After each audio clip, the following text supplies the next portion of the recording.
and BBC Radio Lancashire. Philip Youles is with us tonight from Philip Youles Motorcycles in Blackburn and Manchester. I think we should say from the last caller, who was the first person to hang up on me on 3.5 years of doing this show.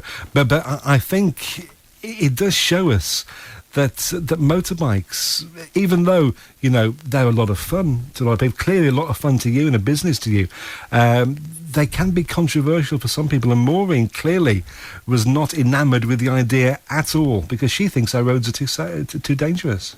Yeah, and you know, you have to sort of just see where she's coming from and take a reality check, don't you? I think everything is sort of, I always feel that everything's got inherent danger in it. Whatever you do in life, play football, you know, I broke my foot, believe it or not, pushing a motorbike into the back of a van. I slipped with it as we were loading it in the van, and the guy who set my foot said, how do you do this? Playing football? And he just assumed automatically that I'd done it playing football. So, you know.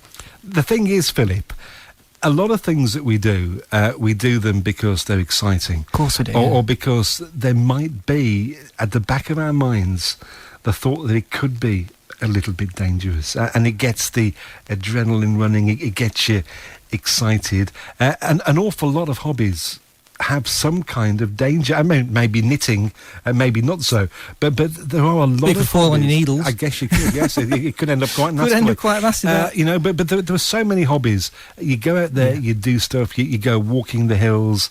You're on a motorbike. That's dangerous, isn't it? Walking the hills. There are things that can be dangerous. Absolutely. Yeah. You know. But I guess that is. Well, I do it.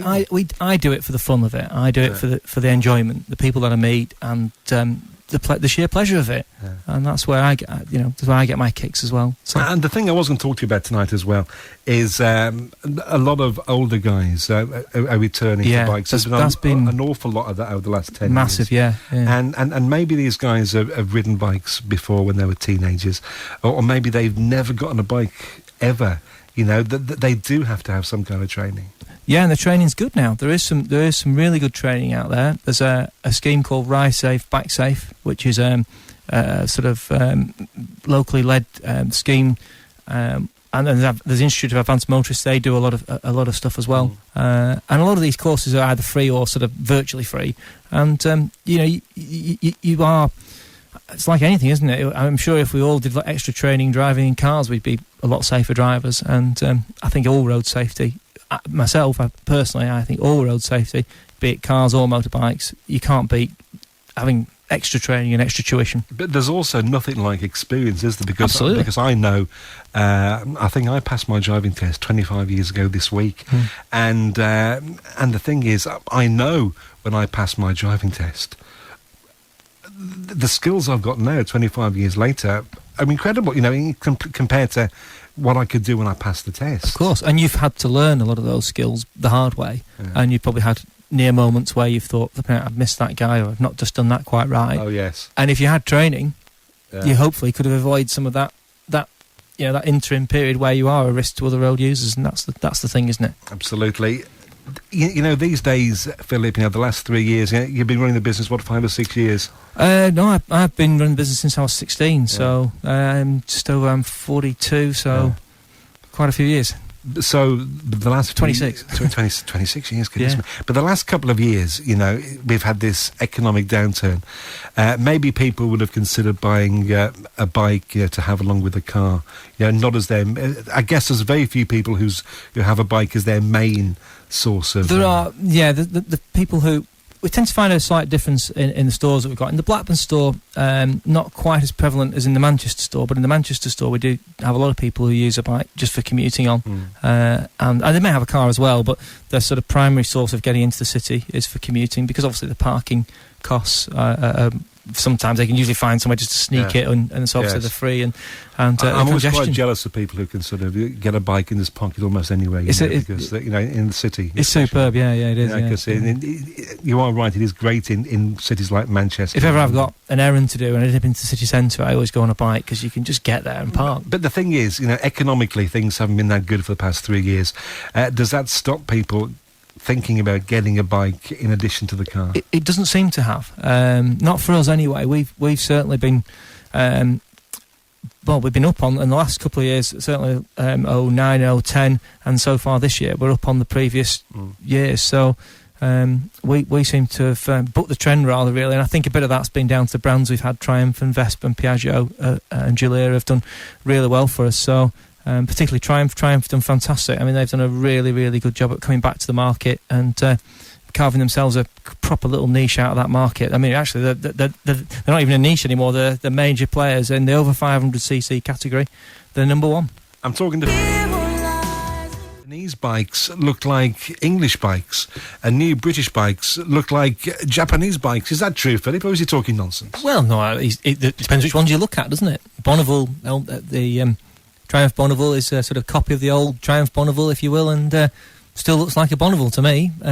Now, obviously, the Triumph Daytona 675, which is a real out-and-out sports bike, so I suppose it just depends which one you're looking at, doesn't it? Do we have many bikes made in England these days? Yeah. Triumph are making big numbers. Top of my head, I think it's about 65,000 bikes a year. Because I remember when I was a lad, that bikes were still being made in Wolverhampton. Well, they're being made in Hinckley now. Yeah.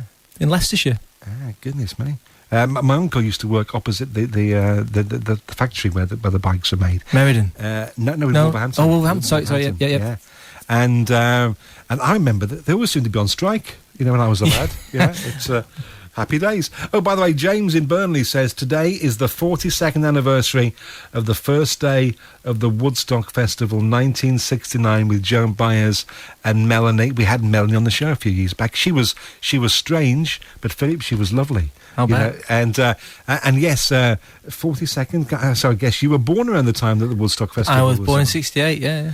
And we'll take a look at that in this day in music history after the news at 11 o'clock tonight. I'm talking to Philip Youles tonight. Philip runs his bike superstore in Blackburn, and now, Philip, coming to Manchester.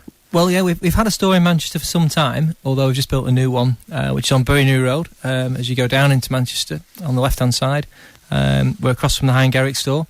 And we sort of had a store just further down there, which we sort of sold scooters from since about 2000. And anyway, we built this new place and moved into there, booked the trend and put our best foot forward, even though there's supposedly a recession on. But there is a recession on, but I'm just a bit positive. So clearly things are doing well. We're making them do well. You have to. Yeah. There's we can't sit back and sort of just put our head in our hands and say everything's doom and gloom. You've just got to get out there and push forward. I'm very much a believer of positive thinking and pushing things forward. And you've got a big opening night coming up? Big night on Thursday, yeah. That should be good. Some big wigs from the factory coming up as well, so we're looking forward to that. Well, that's important. Steve Moore, if you're listening. You have to do your best when the guys come from, the manufacturer. Well, yeah, absolutely, yeah, and they're willing us along as well, because they know that it's been a big thing for us, and it's a big thing for the company, because it's a great city to have a good sort of flagship store in. Manchester's a fantastic city, and it's got a lot going for it, despite recent events, but it has got a lot going for it, and it's lovely to be there representing, an iconic British brand within the city, in the heart of the city. And as you say, a city like Manchester, if you're thinking about getting into biking, it's a great place because you can just nip around. Well, you're soon out of Manchester, aren't you? Into some lovely countryside. Yeah. I mean, certainly Derbyshire. Derbyshire is great biking country, isn't it? Brilliant. Matlock Bath all around there. Some fantastic roads on the Peak District. And yet you can get out. Manchester I know it's a big city, but it's not that big that you're quickly out of it. It's not like London, is it, where it just goes on for miles and miles and miles. A day later, you're still trying to get out of London, Yeah, that's right. Yeah. As right with Manchester, you can just be out. Philip, I've enjoyed it tonight. Lovely, I'm glad. I know between being on air, we've been talking about getting you through your CBT, so you're going to have to do that now. I think I might do that, because listeners, I failed my motorbike test about 10 years back, and I should have gone back and done it again. Well, come and see us, we'll get you sorted. Philip, you're a good man. We'll talk again. We'll see you soon.